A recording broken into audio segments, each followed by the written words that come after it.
નમસ્કાર, નવજીવન ન્યૂઝમાં તમારું સ્વાગત છે અને હું છું તમારો પ્રશાંત દયાળ। વાત કરવી છે ભાવનગરની।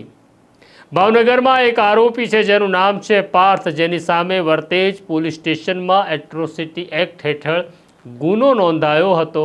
આ આરોપી પોલીસને લાંબા સમયથી મળી રહ્યો નહોતો, પણ તપાસ દરમિયાન પોલીસને ખબર પડી કે આ જે આરોપી પાર્થ છે તેણે પોલીસ કોન્સ્ટેબલની પરીક્ષા આપી છે, તેમાં તે પાસ થયો છે, એટલે હવે તેનું પોલીસ વેરિફિકેશન કરાવવું પડશે।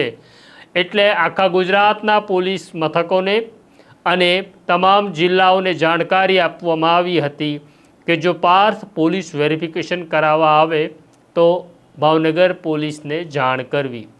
થોડા મહિના પહેલાં એવું જ બન્યું।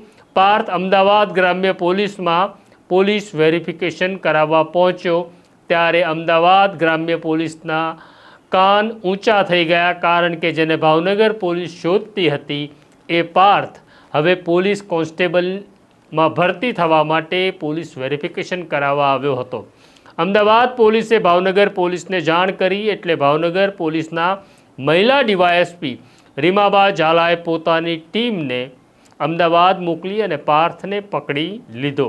પાર્થને અદાલતમાં જ્યારે રજૂ કર્યો ત્યારે અદાલતે પોલીસને સવાલ કર્યો કે નોટિસ આપ્યા વગર કેમ આરોપીને અહીંયા લાવ્યા છો।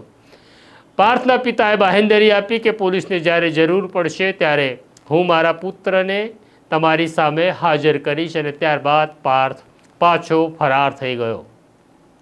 પોલીસે એક પછી એક નોટિસ પાર્થને આપી રહી હતી, પણ પાર્થ હવે મળતો નહોતો, પાર્થ ઘરે આવતો નહોતો। આમ વોન્ટેડ આરોપીઓને પકડવાની ઝુંબેશ ચાલી રહી હતી, તેમાં પાર્થ સતત વોન્ટેડ હતો। આ દરમિયાન ભાવનગર પોલીસને એક મહત્ત્વની જાણકારી મળી કે પાર્થ એટલા માટે મળતો નથી કારણ કે પાર્થને એક મહિલા પોલીસ કોન્સ્ટેબલે આશ્રય આપ્યો છે। એટલે ભાવનગરની પોલીસ પહોંચે છે મોડી રાત્રે કોન્સ્ટેબલ નયનાના ઘરે